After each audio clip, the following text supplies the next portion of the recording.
Hi, Dr. B here. Welcome to Dr. B Uncensored, where we interview candid thought leaders, entrepreneurs, and founders to tell their story to inspire others to do the same.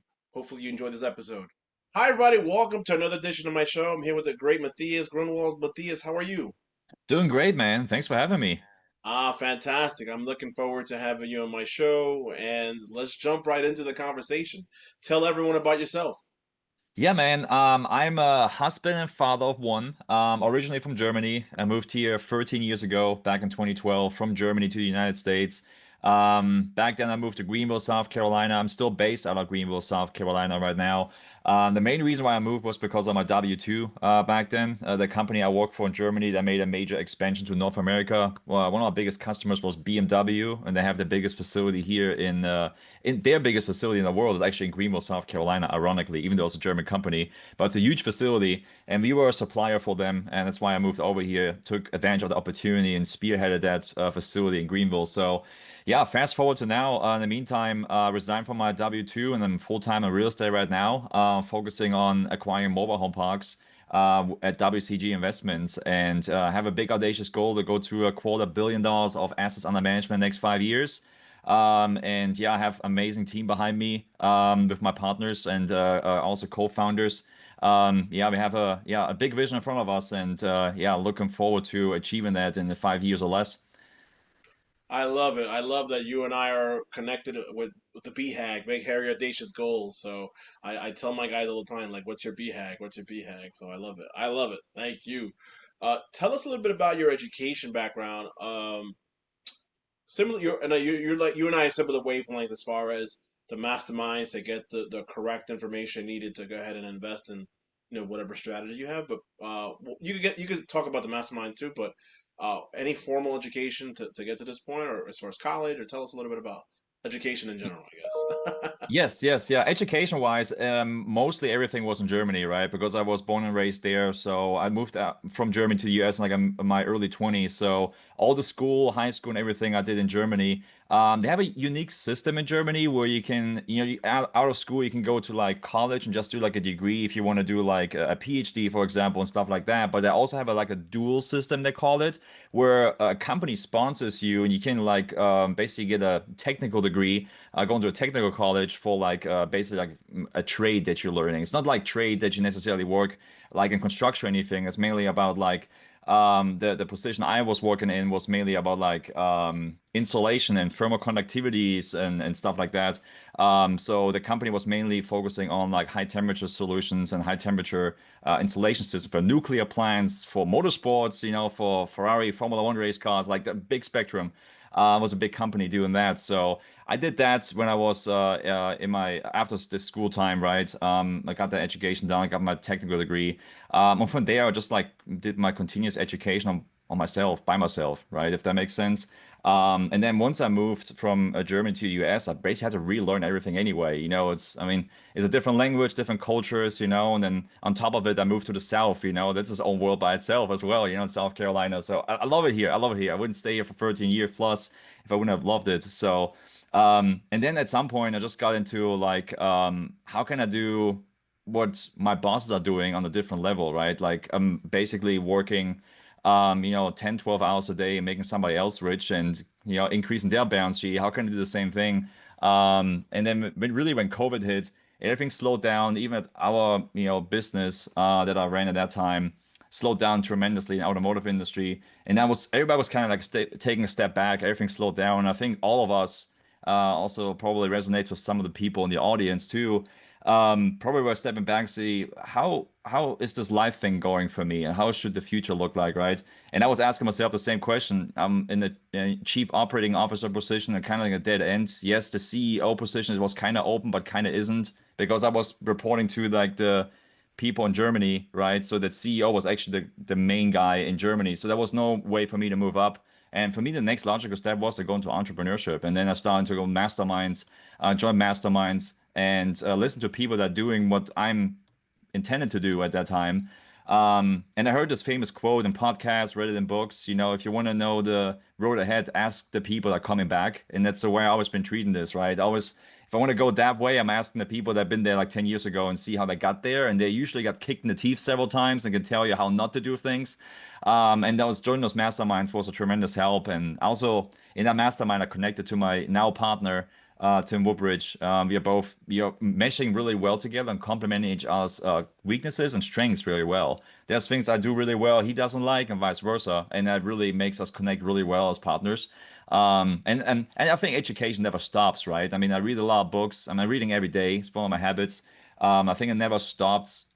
But the formal education was mainly in Germany, which, looking back, don't really apply much of that anymore, if that makes sense. So, Does totally, totally. Yeah, like I mean, I did business, so I'm always sort of, I guess, what I'm doing now, and then similar to you, I want to seek that further education. You know, it doesn't stop. You read books, listen to podcasts, right, and then eventually, like you said, right, you want to go to a place where someone has been there, done that, 10 years down the road, so that hopefully you don't make as many mistakes as they have, right? So no, so shout out to the masterminds there, man. So you did a little bit, right? You was CEO, your last W-2 was your COO of Menilet before making that. I didn't even know if I said it right. Before making that pivot to that, tell us a little bit about that. Tell us about the role and all a two-part question. Tell us about the role, and then tell us about the moment where you said, or incident or situation where you say, you know what, it's time to make that jump. definitely, that's an excellent question. The role, well, I was responsible for three manufacturing facilities. So when I moved to the US, I was basically building that facility with the management team, right? And built basically from scratch the entire business.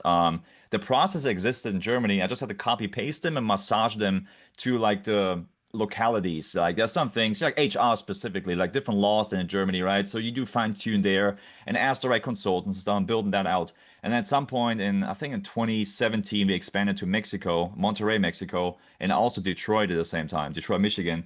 So I was responsible for all three facilities, and that was not a layer of challenges because I had, the Southern culture, and I had the German culture from corporate office. I had the Detroit, Michigan culture. I had the Monterrey, Mexico culture. At some point, our German, the headquarters, basically, the company itself was purchased by the Japanese in the same time frame, like 2017. So I also had the Japanese culture on top of it. So I was always submerged in like a lot of different cultures, which was super challenging. But looking back, it gave me like a really good skill set to understand people through their lenses because everybody has a different approach, everybody has a different background, everybody has a different perspective and different cultures. The Japanese take way differently than the Germans do and the Americans do. And nothing is right or wrong, it's just different. But then it makes you smarter in understanding people better, right? And I think there's a big problem nowadays. I think people don't listen to each other well. And I think in being in that position, I learned that to listen to people while understanding their perspectives. But being in the automotive industry, we did engineered heat shields for automotive. It was very fast paced. We had a lot of high stake contracts, right? So to give an audience an example, when we supply the BMW, right, those contracts, they say if you shut my line down, we penalize you $3,000 a minute that you shut per minute. You can basically get bankrupt within like a day or two if you shut them down. It's wild because they have a ton of overhead. If they have to send 8,000 people home because you shut their line down, it's over. It's bad. So like especially if you consider like when COVID-19 hit, supply chains were disrupted, supply chains took longer. Some suppliers shut down. Technically, it was force majeure, which just means like it's a higher power took created a circumstance that you can't control, but still they were pushing and pushing and pushing. And it was not only BMW. My customers were like General Motors, Stellantis, or Fiat Chrysler back then. So they're the Dodge Rams. We did parts for the Jeep Wranglers and all those. And they're building a lot of those cars a day, right? Like the Jeep Wranglers are building about 800 to 900 Wranglers a day in Toledo, Ohio. So you run out of material really fast if there's a delay in your supply chain. So that builds a lot of resilience, and you have to have good systems and structures in place. And that's what I learned and could really take easily into my entrepreneurship after. So, and I mean, when 2020 hits and COVID-19 hits, again, like I mentioned earlier, I was taking a step back and see where I want to get in life. And in that executive position, you deal with a lot of politics, internal politics, external politics. And there's a couple situations where, we're kind of backstepped by your own management in Germany, where decisions have been made, although I knew that wasn't the right decision that they want to do, but I had to do it because of politics. and you kind of feel backstabbed. And then at some that was like for me like the tipping point where I was like, okay. I was kind of thinking about the movie Shawshank Redemption, just this long plan to get out of prison. And then I was like 2021 where I was like, okay, now I want to get into real estate because I did a lot of real estate research, reading books, listen to a podcast, going to masterminds, going to local RIA meetups. And I was building basically like my crystal clear criteria, what I want to do in real estate. And since then, I was just like stacking boring habits every day and just to make sure, I get piece by piece, one step at a time to my goal. In the beginning, it was slow. I just refinanced my house, cash out refi, took that money, bought my first duplex, and I still have it today. And that got me started. I was terrified of that thing in the beginning, and then now fast forward to now, I own almost 600 units right now. And it's right now, literally this morning, I underwrote the 800 unit mobile home park portfolio in North Carolina right now. We're making a move on, and just 5 years or 4 to 5 years later, things change quite dramatically with the right partnerships and with the right mindset. So, and that taking on such scale, I think it's important to be structured and process oriented. And being in that executive role where you delegate a lot, you're hiring and firing a lot, it was kind of second nature to me. In that position I'm in right now at WCG Investments, where we buy a lot of mobile home parks in the Southeast. It's kind of second nature to me. Bring you systematize and bring systems to into everything. So, yeah. I think I went a little bit on a tangent here, but I think I answered your question with the pivotal You moments went on where and on, we but I want got to. it. I got the whole picture. Good, good, It's good, all awesome. good. It's all good, man. So, which you alluded to a couple things. Uh, when when it was like the politics, and then you said, what, enough is enough, right? But what were some of the challenges you faced when like resigning from your W-2? Like for a lot of entrepreneurs, is like leaving that cushion, check every week or 2 weeks or whatever it is. So besides financial, were there any other like challenges regarding, stepping away from that into and pivoting into entrepreneurship? There were countless of challenges. The main challenges were mentally because I knew nothing else in my life than having a W-2. That real estate was like side hustle money basically. And then it built and built and built and got better and better. The cash flow got bigger. But it was not always the same. In the meantime, my partner and I have our own property management company managing our portfolio, and that's another income stream, so to speak, but it's never the same. It depends on collections, so you kind of eat what you kill, so to speak. With a W-2, you always have like a paycheck coming in every 2 weeks. It's kind of, steady Eddie, very predictable. So mentally knowing like your income is not gonna be always the same, and we do syndications, you get acquisition fees, and they come in whenever you close a deal and when the race is done, and it's a lot of uncertainty. And when you have a W-2, there's more certainty. And I think switching that mindset over to accept that uncertainty and be comfortable with the being uncomfortable, I think it was a big challenge. And also, like you have a lot of naysayers, they say, "Oh yeah, he's gonna come back." That's no way he's gonna succeed there, whatever. I mean, even neighbors were making comments of like, "Oh yeah, he doesn't have the balls to quit. He's gonna, pull his resignation last minute and he's gonna stay at the job." And this stuff just fires me up. I'm like, okay, hold my beer, watch this. It just fires me up, that stuff. But that was the main challenge. And like after the W-2 was resigned from it, and then working like full time in real estate, there was a lot more peace because the politics were gone. And you have so much freedom, but it's also the same feeling as being in like on a boat in the middle of the ocean. Like, okay, what now? The big wide world is open in front of you. What's next? Of course, I had a clear vision where we want to go, but it feels a little bit scary. Or jumping out of the airplane with a parachute. You try to find the safe landing ground that you try to find on the way down. Or the right moment to pull down the parachute. So that was really challenging. I still remember. I'm getting quite vulnerable here, but I don't mind to share that experience. But the first couple of weeks, like I was always fired up on like Mondays, Tuesdays, and then like Wednesdays I got anxiety. And my wife called like anxiety Wednesday because like, oh man, I all of a sudden I've had like very like anxiety driven, like, oh, this might go wrong, or this might go wrong on this deal. And then we always figured it out somehow. And like now, nearly a year later doing this full time, I feel don't have anxiety Wednesday anymore. But in the beginning I had it. It's just like something bubbled up in me where I'm like got so uncomfortable, like, oh, this is such a different world. But and, with consistent action, I got through it. And have a great team.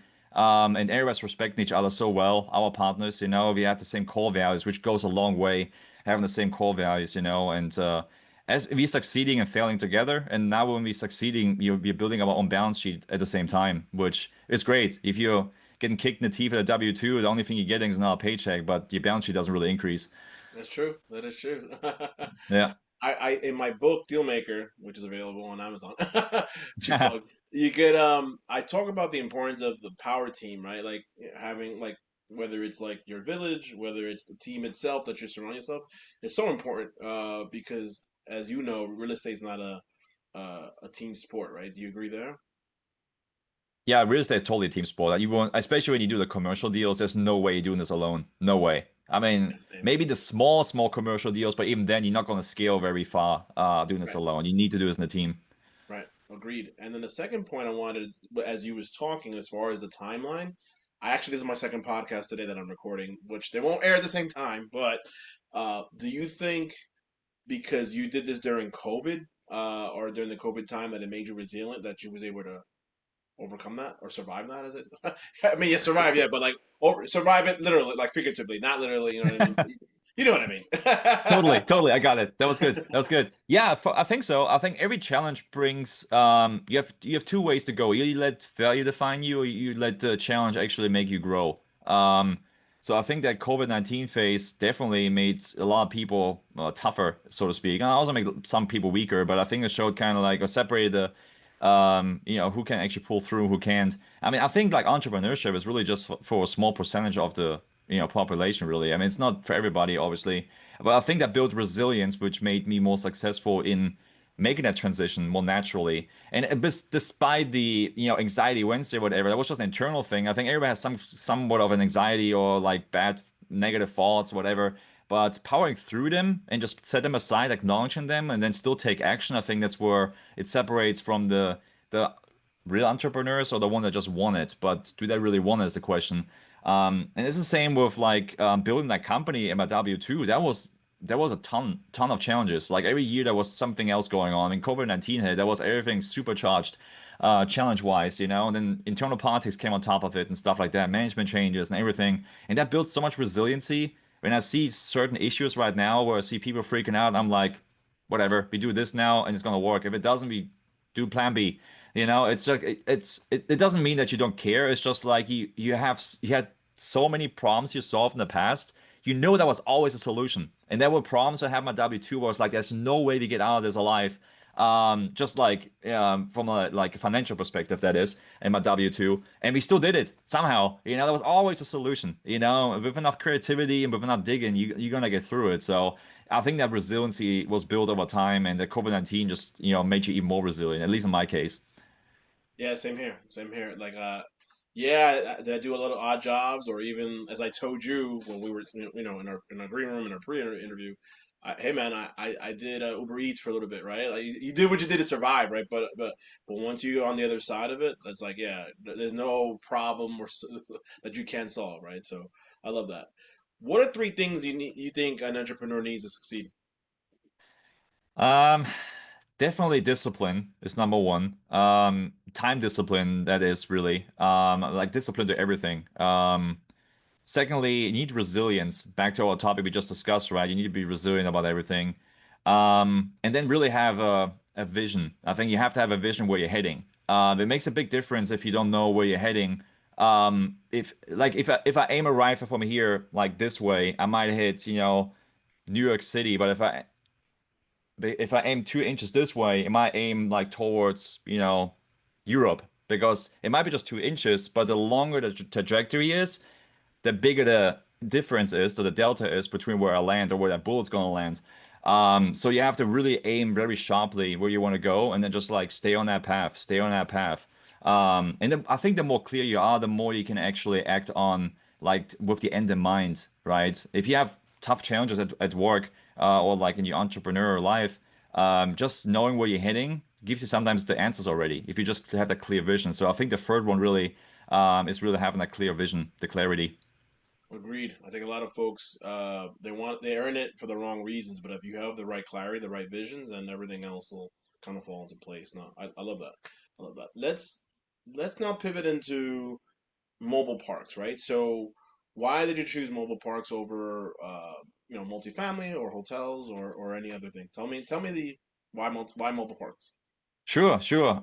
Mobile home parks, really, what I like about them, many times you just own the land, but not the home. Of course, there's variations, they're hybrids. We buy a lot of parks where we have a lot of park-owned homes, we call them, which means we own the mobile home on the land, but we transition them to tenant-owned homes, which is homes owned by tenants. They just pay the lot lease. But the nice thing about this is they're paying the lot lease and they own the homes, and moving the homes is really expensive. Depends where you are and how far you're gonna move it. It could be just the moving part, like 6 to 10 grand plus setup. I mean, people have to pay like between $10,000 to $20,000 to move a home. So if you do like a rent increase, people are not just gonna get up and leave like in an apartment, for example. They could just get up and leave, for example. With mobile homes, the tenants are very sticky. We have tenants in our portfolio that have been there since 1994. Like with previous owners, obviously, we don't own that park that long, but we have many out of the 90s, some of the in the early 2000s. They've been there for decades and they don't have any plan of moving because they bought their home, they placed it there, and you basically just get a lot rent.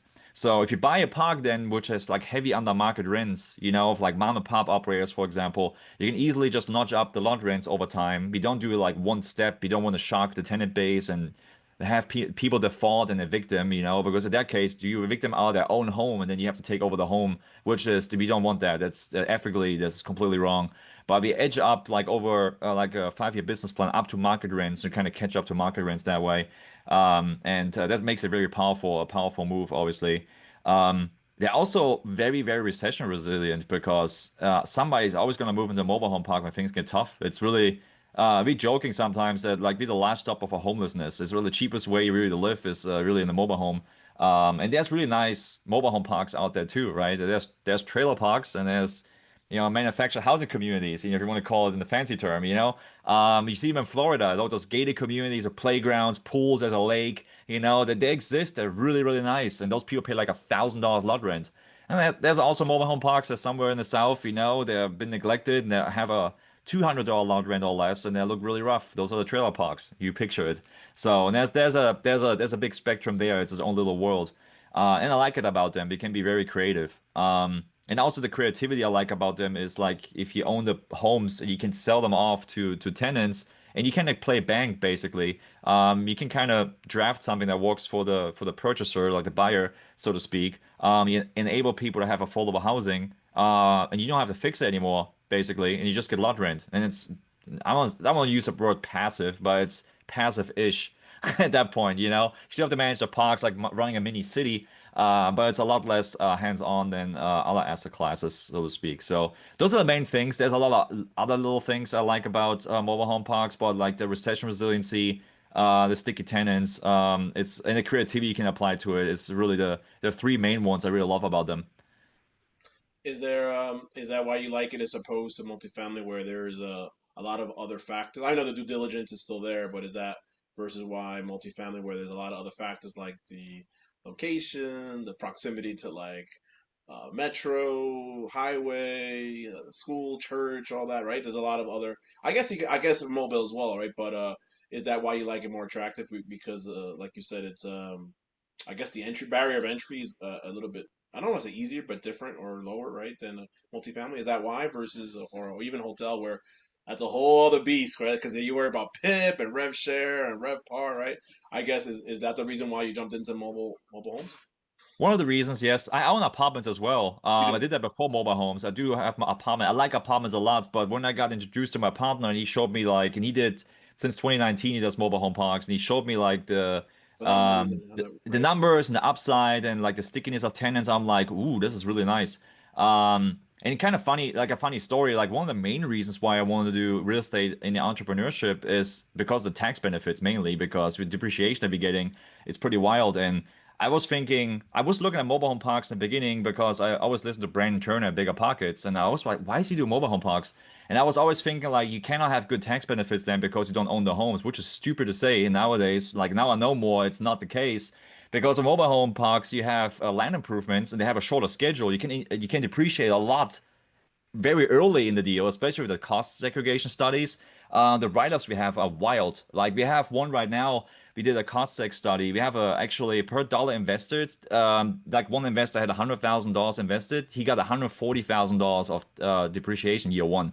in a one of our mobile home park, which is wild, so Wow. wild. So proud of that. That's so good. And yeah, I mean, that's one of the main reasons. And I think the barrier of entry is probably not probably. I'm sure it's easier than apartments because they still have a stigma because they're trailer parks. Yeah. Some people say that Yeah. helps a lot. I like that too. It's getting very competitive. If you go to conferences like MHI, and there was one this year in Orlando, you can see like big players coming in, like PE firms and stuff like that. They're definitely gobbling up a lot of them. We have been approached by several people. They try to bundle up a lot of different parks and different operators, and they're basically selling 10, 20,000 lots at a time to PE. They're entering the field. It's not a secret anymore, but I do think it's not as competitive as apartments. So I think the entry is much easier. And also, there's a lot. I think I saw a number, I can't remember, but it's a very high percentage is still owned by mom and pop. So you can still gobble up a lot of mom and pop operators that just build them like decades ago. And we bought one just recently. Like the person we bought it from, he co-developed it with his dad in 1964 when he was 11 years old. And it got him through college, it got his parents for retirement, and now he just wants to retire. And he just sold it to us like owner finance, no bank involved, nothing. And those are out there all the time. You just have to find them. And of course, they exist in apartments as well. But with mobile home parks, you have a lot of mom and pop operators where it's very mom and pop, That like makes no sense. financials. Everything's in their head. The financials in their head. Everything's cash. All the rent collectors cash, and you have Old to school systematize cash, it. right? In the head, Yeah, exactly. right? That makes sense. That makes a lot of sense. So like, yeah, it's not like a lot of these like complexes where maybe even the Black Rocks or Blackstones or the world are have gobbled them up, right? At this point, like it's still like you said, it's very mom and pop, and there's room for negotiation, a lot of room for negotiation when it comes to that. So cool. Correct. And also, we hear from some mom and pop operators like they had higher offers from like PE, private equity, but they went with us because they don't want to sell the PE because they're against the big man. They want to sell to another operator like us. They will keep it as a mobile home park because that's not a threat to mobile home parks, really. Like the highest and best use of the land is not really mobile home parks sometimes, especially when they take up a lot of land. Like it would be for the city, for property tax sake, and or like maybe for some developers that would love that land in some locations and just put an apartment complex there, Exactly. and that Take happens a everyone lot. out and then put up a what is it, 10, 12 story, 14-story, right? Exactly. High end luxury apartment, right? Exactly. Yep. Yep, yep, absolutely. Hey man, we're winding down. I'm enjoying our conversation, brother. But tell me, how do you focus on work-life balance with family? Oh yeah, very good question. I'm very disciplined with my time. So I have family time, personal time, like exercise time, everything blocked on my calendar. I have an executive assistant. He schedules all the meetings for me, and he makes sure he schedules around all the family time, exercise time, personal time.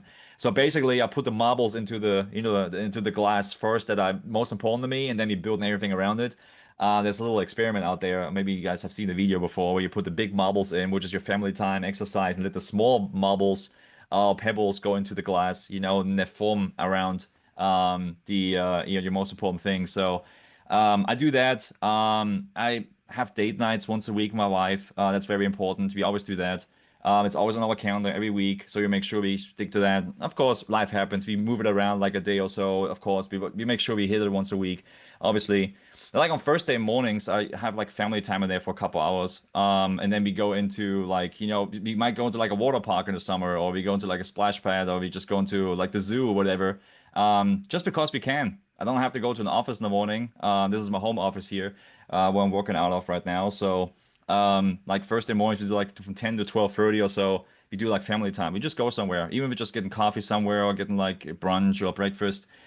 We do that, and again, it's on my calendar. So my EA, my executive assistant, knows don't schedule any time there. And then I usually work a little bit later that day just to catch up on things. But nothing dramatic. But it keeps me in check, keeps me in balance. We have good systems in place too, with where the EA, brings up things that are urgent to me at all times. So I know somebody's watching my emails, if there's something coming up that needs my attention, he flags it, texts me and stuff like that, which helps a lot. So I don't have to live in my emails, which emails are super time consuming, right? So it's his own little world. So I know that's how I that. stay I know balanced. It that works well for firsthand. me. I know that firsthand.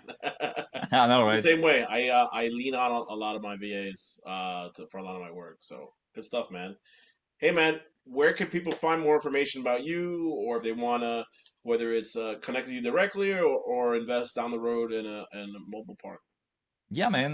Yeah, you can go on the website wcginvestments.com. There's like a sign up form. You can reach out there. I'm very active on Facebook, Instagram, and also LinkedIn with my name, Matthias Grünwald. So you can just yeah, hook me up there and feel free to send me a DM, a direct message if you have any questions. Even how I transition from W2 to entrepreneurship. I'm always love to help people get out of the rat race. I'm not charging anything. It's not my business. I'm just happy to help people and jump on a call real quick.